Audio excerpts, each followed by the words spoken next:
Hi there, my name's Johnny Gill, and today I'm going to be giving you an overview of the Vivitar DVR988HD 360-degree camera. Now, I don't tend to do product reviews very often. I tend to leave it to the professionals and those of a slightly more talented nature than myself. But occasionally a product comes to market that I'm kind of interested in buying, but I really struggle to find the information on it. And I'm left having to take a bit of a leap of faith into buying it. So when that happens, I chuck a quick video together in the hope of helping anyone else that might be in my sort of position or situation. So the general price for this camera, it retails around the £100–110 sort of mark. If you shop around, you can get it a bit cheaper. I managed to find this one on Amazon for about £90. And to be 100% honest with you, for that sort of price, for this technology at the moment, it's an absolute steal. I've been nothing short of impressed with what this camera can produce if you use it properly. Unfortunately, if you actually look at some of the reviews for it, they're not very good until you actually go in and read them, and it becomes quite evident that a lot of the complaints for this camera aren't aimed at the camera itself. It's more people don't understand how 360-degree video works. One of the main things that was thrown up that people were complaining they weren't getting the resolution or the stated resolution of the camera. That's purely because, unlike a normal camera where you're looking at the full image on a screen, 360 wraps that image around a virtual sphere, and you're only looking at a tiny little bit of that image on your screen. So that kind of gives the effect of knocking resolution down. It's kind of like taking a photo and zooming right into it. If you do that on your phone right now, you'll see that your lovely crystal clear picture all of a sudden goes a little bit pixely. So it's the same sort of effect. So you kind of need to manage your expectations there a little bit. And that's not just with the Vivitar, that's with pretty much all of them. Another thing was that the editing the footage was kind of hard, and it wasn't giving, the 360 video wasn't working, and things along that line. That's mainly because either people aren't using the companion app that comes with it, which is a highly necessary piece of equipment, unlike other action cameras. With 360, you can't just take the SD card out of the camera, plug it into your computer, and get the image. Unfortunately, it doesn't work like that. You need to stitch the images first, and that's done in the companion app. And likewise, the actual image or file you get at the end of it uses a 2:1 aspect ratio, which a lot of editing software doesn't support yet. Unfortunately, that's just something we've got to live with for the time being until everything else catches up with this sort of technology. Now, that doesn't mean it can't be edited. There are ways around it, but there are drawbacks to doing so. And there's a couple of apps out there now that are starting to support this sort of thing, so we're kind of getting there. But like I just said before, you need to manage your expectations a little bit with this sort of technology. It's still, in its infancy a little bit. Right, likewise, with when you're looking at test footage on YouTube, just bear in mind that YouTube can't host 360 images at their full resolution yet. I know I've uploaded a couple of test pieces and the resolution is absolutely terrible compared to what I've got on my computer. So yeah, bear that in mind when we get to the end of the video and when you're looking at the links for the test footage. It is actually a lot better in real life, just unfortunately YouTube can't handle it at the moment. Right, so we'll jump straight into the accessories, what comes in the box. Now for 90 quid I really wasn't expecting too much. In fact, it's maybe a mount or two, but that's about it, and we get a lot more than that. So first mount that comes out is a handlebar slash pole mount, and to be honest, this is probably one of the better pole mounts I've come across. It's really sturdy, well engineered as far as I'm concerned. It's a good little bit of kit, and I've used this most on my kayak so far, and I have no complaints about it whatsoever. It does its job. Now the next mount you get is kind of like your standard GoPro style mount with various different abilities to change the angle. Quite sure why you need to change the angle too much. It's a 360 camera, so you're going to capture every angle anyway, but there you go. Now this has kind of become the standard for all action cams now. Now this will fit all other GoPro mounts and action cam mounts. I've tested it on pretty much all of mine, and it just clips in and out as you'd expect it to. The other thing you get is a standard flat clipping mount for the other one you've just seen there, and that comes with a 3M sticky pad. Now this is completely flat, so don't expect to fit it to any helmets, but if you've already got action cameras or if you go onto eBay, you can find mounts for cheap that will fit this. And of course we get our micro USB charge lead. Again, not the greatest quality cable, but at the end of the day, most of us have got these coming out of our ears now, so I'm not particularly bothered about that. In fact, I'll probably not use it. I'll use one of my third-party ones. Right, the next thing we get, which is quite cool, is a little bendy tripod. So you can bend this round things to hold it in place, or you can squash it all together and you get quite a nice little grip for the camera to sit on. Again, not the best quality, it's very plasticky, even the thread's plastic, so it's probably going to wear out after a little while, but for the price I'm more than happy with it. I mean, I've already got another one of these on order anyway, so this has just got to last me until that arrives, but yeah, it's nice to have it. Now, one accessory I really wasn't expecting to get was this, a remote control watch. Now, I've had cameras that come with remote controls before, and they've been a little bit disappointing and a bit hit and miss with how they work. However, this one has been really, really good. It still has the same a major problem of all, which is there's very little feedback between the camera and the remote. So it could happen that you press the record button, you're now thinking the camera's recording, but the camera's not picked up that signal and it's actually not recording. Unfortunately, again, it's nature of the beast. There's not a huge amount we can do about that unless we start spending more money and put little screens in and have telemetry going between the two. But at this price point, I'm actually quite impressed with this one. It's worked really well. And you've got some LED bars down the side here. You can see if I press that. That kind of give you an indication of whether it's doing something or not. And they do flash for different amounts of time depending on whether it's turning the video on, off, whether you're turning the camera on, off. So when you are using this, make sure you press and hold the button until the lights go off. If you just give it a quick press like that, there's a chance that it won't register on the camera, whereas if you press and hold, you see that's taking a lot longer, and now I know that the camera's definitely switched on. In fact, I've literally just opened the packaging. So if we just turn that off again, so you see turning off was a lot shorter, and sure enough, yes, the camera has turned itself off. So yeah, really impressed with this. Now, I believe this is waterproof. I've had it in water and it still works, so I can only assume it's waterproof. To what level, I don't know. I wouldn't go diving with it, but I'd be more than happy to, splash it, get it wet, that sort of thing. Right, onto the actual camera itself. If we just take it out of this packaging. Right, now it comes with this little mount on the bottom. Now, this can't be adjusted as such. You can turn it 90 degrees or so, but it's kind of locked out. I mean, it's nice to keep if you want a solid mount that's not going to accidentally rotate. But other than that, it's not overly too much use. Now, on the bottom here, we have a standard tripod mount. This is what all the attachments will attach to.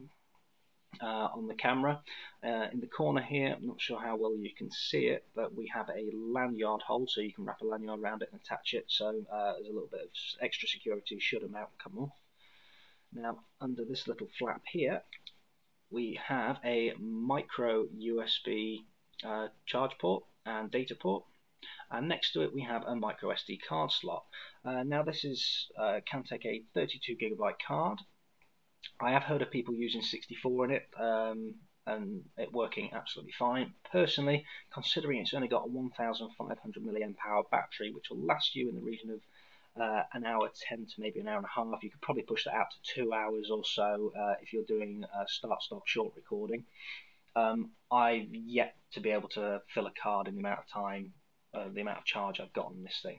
Now, one handy little thing you can do with it, and I've been doing quite a bit, which is where the 64 card might come into it a little bit more, is you can hook a power bank up to this and it will run off the power bank. So I've got a 12,000 milliamp hour power bank, and I've literally just been leaving the cable plugged in while it's been on my kayak. And it works absolutely fine. The downside to that is if at any point the cable comes out, it will automatically shut the camera down rather than switch to internal. But I'm not going to complain too much there. Now, moving on to the top of the camera, we have a very simple layout on top, and I like that. I like keeping things simple. With action cameras, I don't want complicated menus. I just want to press a button and it works.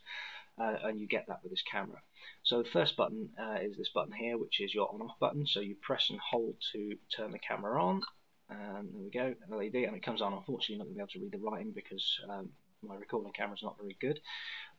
Now the other button we've got is the Wi-Fi button, so it's a short press to turn Wi-Fi on, and then another short press to turn Wi-Fi off, and then that will allow you to connect the camera to tablets and phones to use the app and all that sort of thing, but we'll go into the app later. Now the other button we've got here is, you've probably already guessed it, is the take photo button. Now to get into the menu, you press and hold the Wi-Fi button, and there we go, we go into the menu. Now the menu itself, again, very simple, you don't get much choice in here. You have a grand total of power save, date and time, language, factory reset, system settings, and format. That is your lot. But to be honest, I don't really see the need to change much on it. Now you can change the mode on this between video and photo, and you do that by short pressing the power button.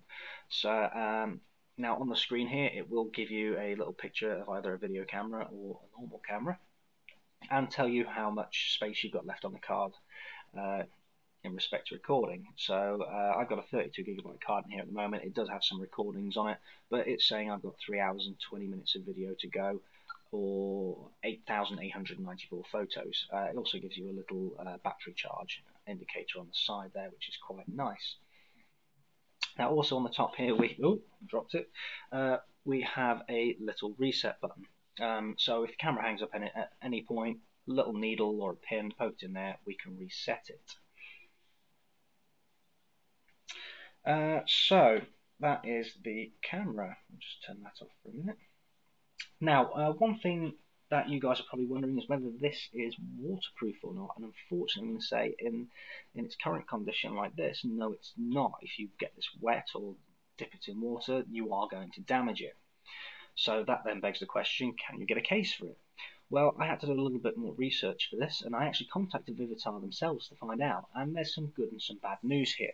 The good news is they do produce a waterproof housing for it, but unfortunately, if you want that housing, you've got to buy it with the camera from Best Buy. You can't buy it as an optional accessory, and it's not available anywhere else, which is a bit of a downer, especially for someone like me, whose sports all revolve around being on or in water.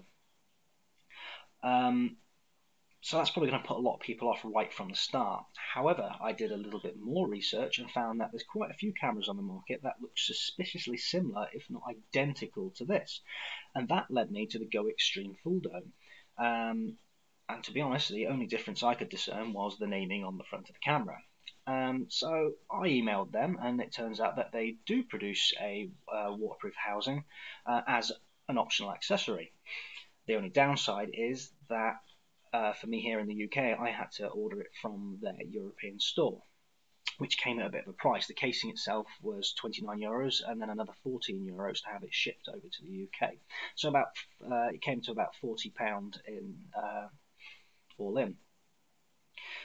But in the grand scheme of things, all added up, £130 for a waterproof 360-degree camera is still a really good price, so I went ahead and bought it. Now, literally about an hour ago, it turned up at my door, and here it is.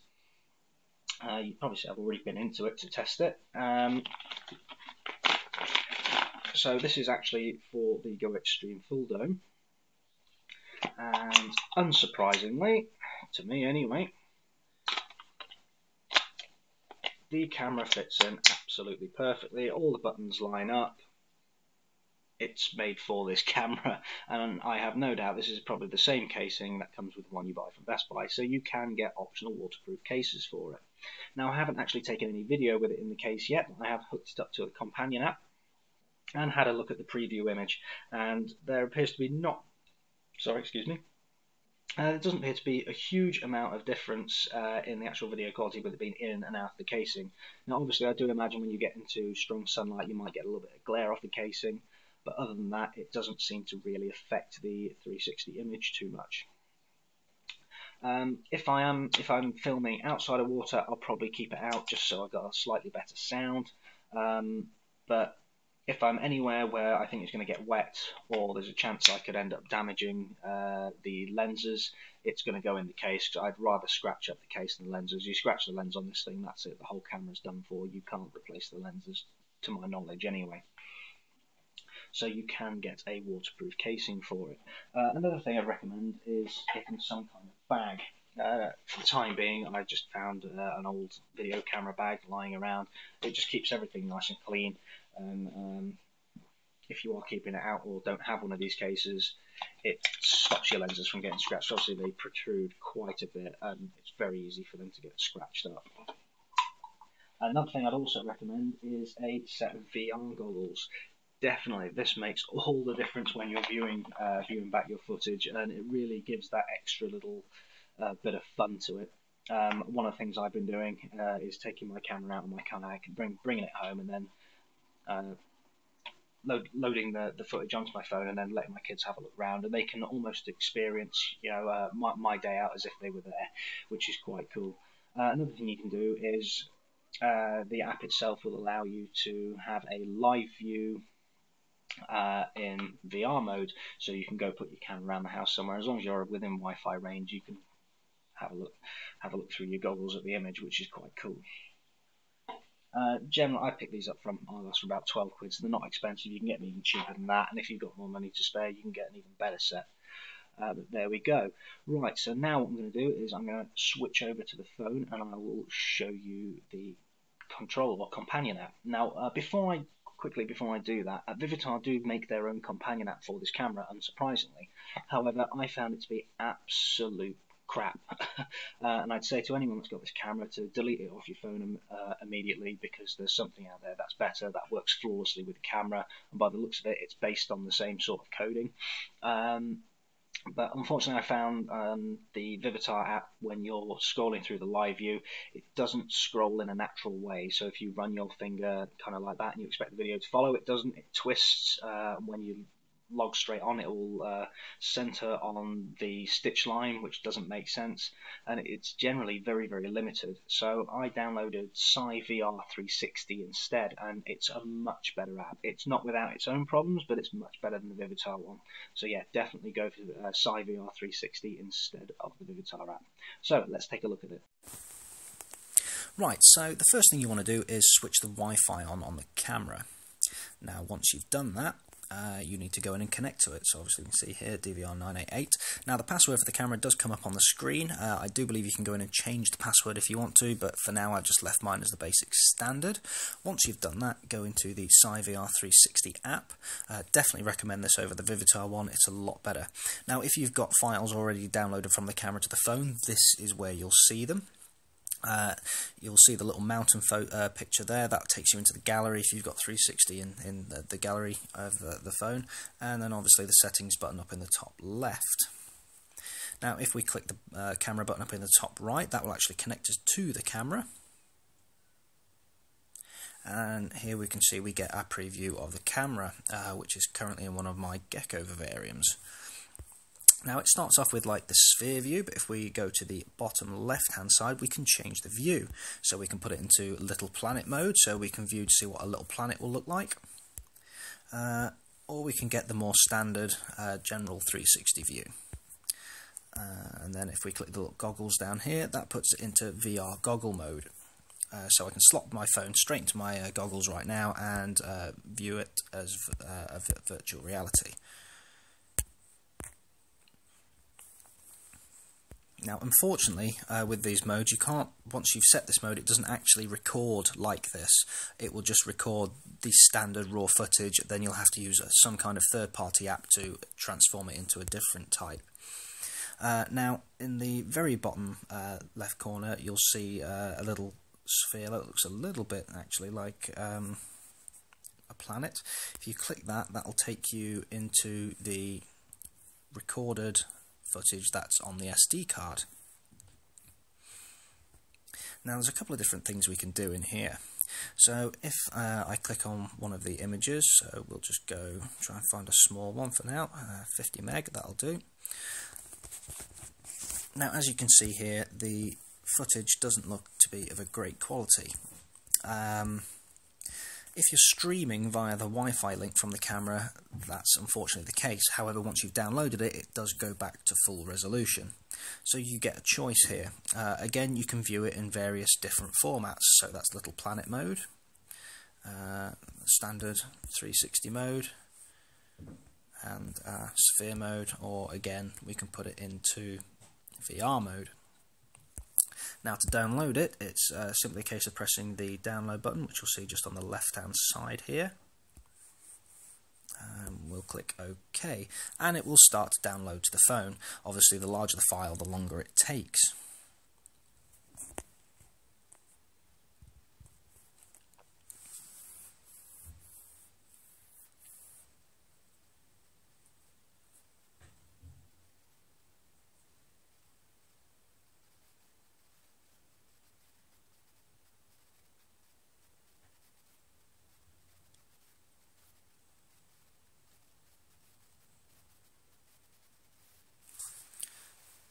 Excellent, so now it's downloaded, we can go back to our main menu. Now if we click on our album button, in fact no, not the album button, if we click back and back again and disconnect from the camera, now we can see we actually have the footage on our phone. And if we click onto it, we can automatically see it is of a much better quality. We go into, there we go, so there you can see much better quality than when we were streaming it. Now if we want to export this file, we have to have it stitched and have metadata added to it first. If you don't do this step and you try to use the footage as it is or off the SD card, you will end up with either a front and rear view side by side or a big globe with a massive ring going all the way around it. So this next step actually stitches the footage together. Now one thing you need to be careful of is the quality selection. It automatically goes for medium. If you do that, you won't get the best quality image, so I definitely recommend making sure you click on high. Now once you click start to share, it will start to stitch that image together. Now in this case this is only a 30-second clip and it's going to take about a minute to put it together. Now the camera itself can take videos up to about 25 minutes or so, and then it will start a new one. I definitely recommend trying to keep your clips as small as possible for this stage, because all your footage is going to have to go through this, and a 25-minute clip means you're going to be sat waiting for it to stitch for about 45 minutes to an hour. And if you don't have a particularly powerful phone or tablet to do this with, the longer or bigger the file you've got to do it with, the more chance of it crashing. So luckily this one's nice and quick.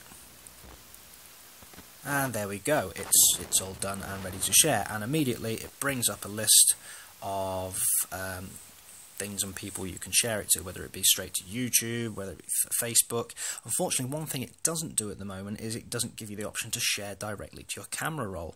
But if you go into the files on your phone, you will find it in a folder called Stitch, and you can use it from there. Alternatively, you can do what I've been doing, which is you can upload it to Photos or MyCloud or whatever, and then download it back to your phone later. Just make sure you've got the upload settings set to the highest quality in order to do that if you're looking to edit the video. And that is basically the app.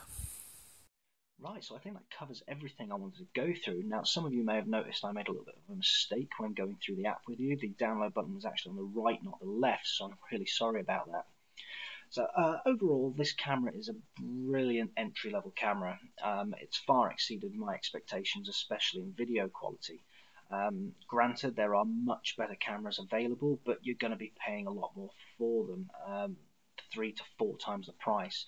So if you're an average user like me that doesn't really have a professional need or for the camera, you just want to have a little bit of fun, I definitely recommend it to you, providing you spend the time doing a little bit of research on how 360 works. You shouldn't have any problems with it.